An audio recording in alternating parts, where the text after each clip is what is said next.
Pendidikan berasaskan pembelajaran pada abad ke-21 perlu mengikuti perkembangan terkini dalam teknologi. Proses pengajaran dan pembelajaran PDP boleh dibuat lebih menarik dan menyeronokkan melalui gamifikasi atau pembelajaran berasaskan permainan.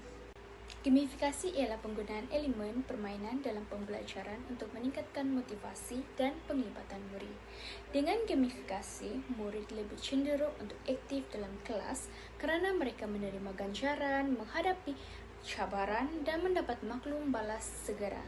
Elemen-elemen seperti mata, lencana, kuis interaktif, dan papan skor digital membuat pembelajaran lebih menyeronokkan. Gamifikasi bukan saja meningkatkan penyertaan murid, malah boleh memperbaiki pencapaian akademik mereka. Satu isu atau masalah dalam pengajaran dan pembelajaran iaitu PDP adalah kurang penglibatan murid. Masalah ini biasanya berlaku dan boleh menjejaskan keberkesanan pembelajaran. Ada beberapa sebab kenapa murid itu kurangnya aktif, antaranya kaedah pengajaran tradisional. Kalau guru banyak ceramah panjang tanpa beri peluang murid bertanya atau berbincang, murid cenderung jadi pasif.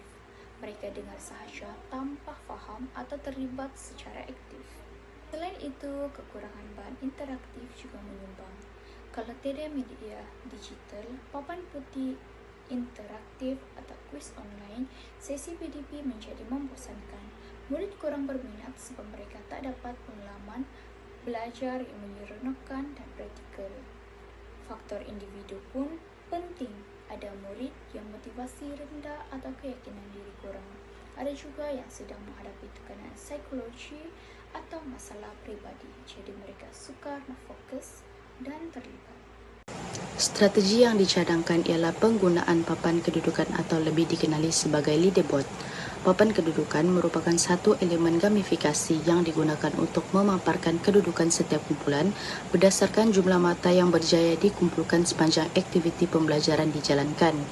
Strategi ini dipilih kerana ia mampu meningkatkan pelibatan murid dalam proses pengajaran dan pembelajaran. Seperti yang kita sedia maklum, terdapat murid yang kurang memberikan perhatian semasa guru mengajar, kurang bertanyakan soalan, tidak aktif dalam perbincangan dan hanya menjadi pemerhati dalam aktiviti kumpulan.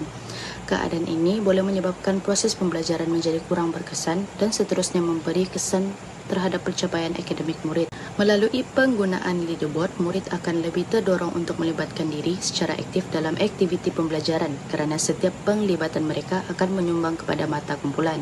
Selain itu, strategi ini dapat meningkatkan motivasi murid untuk belajar kerana mereka sentiasa berusaha untuk memperbaiki kedudukan kumpulan masing-masing. Pada masa yang sama, penggunaan papan kedudukan juga dapat mewujudkan persaingan yang sihat, meningkatkan fokus semasa PDP dan menjadikan suasana pembelajaran lebih menyeronokkan serta interaktif. Di samping itu, leaderboard berfungsi sebagai satu bentuk maklum balas segera kepada murid. Mereka dapat melihat pencapaian kumpulan masing-masing secara langsung dan mengenal pasti aspek yang perlu diperbaiki. Oleh itu, penggunaan papan kedudukan dilihat sebagai satu strategi gamifikasi yang sesuai untuk mengatasi masalah kurangnya pelibatan murid semasa proses PDP. Dalam pelaksanaan strategi ini, murid akan dibahagikan kepada beberapa kumpulan kecil yang terdiri daripada 4 hingga 5 orang ahli. Setiap kumpulan akan diberikan tugasan, kuis atau cabaran yang berkaitan dengan topik pembelajaran yang diajar oleh guru. Bagi setiap tugasan yang berjaya diselesaikan, kumpulan akan memperoleh mata berdasarkan beberapa aspek seperti ketepatan jawapan, tahap pelibatan ahli kumpulan, kerjasama, kreativiti dan kemampuan menyelesaikan cabaran yang diberikan. Mata yang berjaya dikumpul akan direkodkan oleh guru dan dipaparkan kepada papan kedudukan yang boleh dilihat oleh semua murid. Kedudukan kumpulan akan dikemaskini secara berkala sepanjang aktiviti dijalankan. Melalui paparan ini, murid dapat melihat pencapaian kumpulan mereka berbanding kumpulan lain secara langsung. Situasi ini akan mendorong mereka untuk terus berusaha meningkatkan prestasi kumpulan masing-masing. Setiap ahli kumpulan perlu bekerjasama, berkongsi idea dan saling membantu bagi memastikan kumpulan mereka memperoleh mata yang tinggi. Pada akhir aktiviti, kumpulan yang memperoleh mata tertinggi akan diberikan ganjaran atau penghargaan sebagai pengiktirafan terhadap usaha dan pencapaian mereka. Melalui pelaksanaan ini, murid bukan sahaja lebih aktif dalam pembelajaran, malah dapat membangunkan kemahiran komunikasi, kepimpinan, kerjasama dan penyelesaian masalah yang penting dalam pembelajaran abad ke-21. Assalamualaikum dan salam sejahtera. Pada bahagian ini, saya akan membentangkan mengenai elemen-elemen permainan yang digunakan dalam projek gamifikasi. Elemen-elemen ini merupakan komponen utama yang membantu meningkatkan motivasi, penglibatan, dan minat murid dalam proses pengajaran dan pembelajaran. Elemen permainan ialah komponen yang diambil daripada dunia permainan dan diaplikasikan dalam bidang pendidikan bagi meningkatkan pengalaman dan pembelajaran. Dalam konteks pendidikan, gamifikasi menjadikan proses pembelajaran lebih menarik, menyeronokkan dan berpusatkan murid. Antara elemen yang digunakan dalam projek ini ialah leaderboard, mata atau points, ganjaran, cabaran dan kerjasama kumpulan. Elemen-elemen ini mampu meningkatkan penglibatan aktif murid serta menjadikan pembelajaran lebih interaktif dan bermakna. Yang pertama ialah leaderboard atau papan kedudukan. Papan kedudukan digunakan untuk memaparkan kedudukan setiap kumpulan berdasarkan jumlah mata yang berjaya dikumpulkan sepanjang aktiviti dijalankan. Melalui paparan ini, murid dapat mengetahui pencapaian kumpulan mereka berbanding kumpulan lain. Secara langsung, situasi ini mewujudkan persaingan yang sehat dan mendorong murid untuk meningkatkan usaha mereka. Selain itu, leaderboard juga berfungsi sebagai maklum balas visual yang membolehkan murid melihat perkembangan prestasi mereka dari semasa ke semasa. Bagi memastikan keberkesanannya, papan kedudukan perlu sentiasa dikemas kini, mudah difahami, dan bersifat telus serta adil. Selain itu, elemen mata atau points. Points diberikan kepada murid berdasarkan penyertaan aktif, ketepatan menjawab soalan, kerjasama kumpulan, kreativiti, dan kualiti hasil tugasan yang dihasilkan. Sistem mata berfungsi sebagai alat untuk mengukur prestasi murid secara objektif. Pada masa yang sama, ia bertindak sebagai motivasi luaran yang mendorong murid untuk terus berusaha mencapai pencapaian yang lebih baik. Melalui pemberian mata, murid menerima maklum balas secara segera mengenai prestasi mereka dan dapat menilai tahap pencapaian masing-masing. Oleh itu, sistem mata perlu diberikan berdasarkan kriteria yang jelas, konsisten, dan adil. Ganjaran diberikan sebagai penghargaan terhadap usaha dan pencapaian yang ditunjukkan oleh murid. Ganjaran boleh berbentuk intrinsik seperti rasa bangga dan kepuasan diri, ataupun berbentuk ekstrinsi seperti sijil penghargaan, hadiah atau pengiktirafan di hadapan rakan-rakan mereka. Pemberian ganjaran membantu mengukuhkan tingkah laku positif dan meningkatkan motivasi murid untuk terus melibatkan diri dalam aktiviti pembelajaran. Selain itu, ganjaran turut menjadikan pengalaman pembelajaran lebih menyeronokkan dan bermakna. Bagi memastikan keberkesanannya, ganjaran perlu diberikan secara seterusnya, cabaran atau challenge. Cabaran merujuk kepada tugasan atau aktiviti yang perlu diselesaikan oleh murid sepanjang pelaksanaan gamifikasi. Cabaran yang diberikan perlu mempunyai tahap kesukaran yang sesuai dengan kebolehan murid. Jika terlalu mudah, murid akan merasa bosan. Sebaliknya, jika terlalu sukar, murid akan merasa kecewa dan hilang motivasi.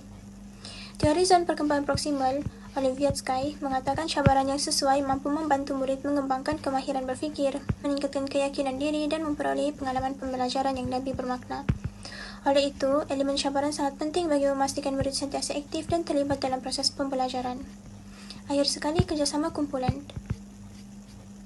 Dalam projek ini, murid ini dibagikan kepada beberapa kumpulan dan perlu bekerjasama untuk menyelesaikan cabaran, serta mengumpul mata. Kerjasama kumpulan membantu meningkatkan penglibatan murid, kerana setiap ahli mempunyai peranan dan tanggungjawab masing-masing. Melalui aktiviti berkumpulan, murid dapat mengembangkan kemahiran komunikasi, kepemimpinan, toleransi, dan penyelesaian masalah. Selain itu, murid yang kurang aktif juga akan mendapat sokongan daripada ahli kumpulan, sekaligus meningkatkan keyakinan diri mereka untuk mengambil bahagian dalam aktiviti pembelajaran. Pembelajaran secara kolaboratif mampu meningkatkan sikap positif terhadap pembelajaran dan mengeratkan hubungan sosial antara murid. Seterusnya, elemen-elemen permainan ini tidak berfungsi secara berasingan tetapi saling melengkapi antara satu sama lain. Sebagai contoh, murid perlu menyelesaikan cabaran untuk memperolehi mata. Mata yang dikumpulkan akan menentukan kedudukan mereka dalam papan kedudukan atau leaderboard tersebut. Kedudukan tersebut pula akan mempengaruhi ganjaran yang diterima oleh kumpulan. Keseluruhannya, proses ini berlaku melalui kerjasama kumpulan yang memerlukan penglibatan aktif setiap ahli. Hubungan antara elemen-elemen ini mewujudkan satu kitaran motivasi yang berterusan dan membantu mengekalkan minat murid sepanjang pelaksanaan projek gamifikasi. Sebagai kesimpulannya, elemen permainan seperti papan kedudukan, mata, ganjaran, cabaran, dan kerjasama kumpulan merupakan komponen penting dalam pelaksanaan gamifikasi pendidikan. Setiap elemen mempunyai fungsi tersendiri, tetapi saling melengkapi untuk mewujudkan suasana pembelajaran yang lebih interaktif, menarik, dan menyeronokkan. Sekian, terima kasih. Assalamualaikum dan selamat sejahtera. Saya Maniza binti Tahir memegang nomor matriks PT 2522403T. Pada hari ini saya akan menerangkan tentang penilaian keberkesanan proyek gamifikasi. Kenapa penilaian penting? Hal ini karena ia bagi memastikan sama ada penggunaan papan kedudukan ataupun kita panggil sebagai leaderboard benar-benar berjaya dalam mencapai objektif, yaitu meningkatkan penglibatan murid di dalam PDP. Pertama sekali, kaidah penilaian yang dapat dilakukan adalah melalui pemerhatian guru. Guru akan melihat bagaimana tingkah laku murid semasa aktiviti dijalankan. Contohnya, sama ada murid aktif di dalam perbincangan, bekerja sama di dalam kumpulan, dan memberikan respon semasa sesi pembelajaran. Jika lebih ramai murid yang terlihat secara aktif, ini menunjukkan gamifikasi memberikan kesan yang positif. Seterusnya, penilaian juga dibuat melalui soal selidik murid. Murid akan memberikan maklum balas tentang pengalaman mereka menggunakan sistem gamifikasi ini. Daripada soal selidik ini, guru akan dapat mengetahui tahap minat, motivasi, dan kepuasan murid terhadap aktiviti yang dijalankan. Kaidah yang ketiga ialah analisis kehadiran murid. Kehadiran murid sebelum dan selepas pelaksanaan gamifikasi akan dibandingkan. Jika kehadiran menunjukkan, ini menunjukkan murid lebih berminat untuk hadir ke kelas selepas adanya sistem gamifikasi. Dan itu juga, kita dapat melihat prestasi akademik murid. Keputusan ujian ataupun kuis akan dibandingkan sebelum dan selepas gamifikasi dilaksanakan. Jika adanya peningkatan markah menunjukkan murid bahwa mereka memahami isi pembelajaran melalui bantuan gamifikasi. Dan akhir sekali adalah refleksi. Refleksi murid turut digunakan di mana murid berkongsi pengalaman dan pandangan mereka tentang aktiviti gamifikasi. Ini dapat membantu guru mengenal pasti kelebihan dan penambahbaikan yang boleh dibuat. Kesimpulannya, melalui pemerhatian, soal selidik, kehadiran, prestasi, dan refleksi, kita dapat menilai bahwa gamifikasi berpotensi dalam meningkatkan penglibatan serta keberkesanan pembelajaran murid. Itu saja dari saya, sekian dan terima kasih. Assalamualaikum dan salam sejahtera. Nama saya Muhammad Zanizam bin Ismail, nomor metrik PT 2522383T. Saya akan menerangkan tentang impak pelaksanaan proyek gamifikasi dalam pengajaran dan pembelajaran, yaitu melalui penggunaan papan kedudukan atau leaderboard. Secara keseluruhannya, pelaksanaan gamifikasi ini memberi kesan yang sangat positif terhadap penglibatan murid di dalam kelas.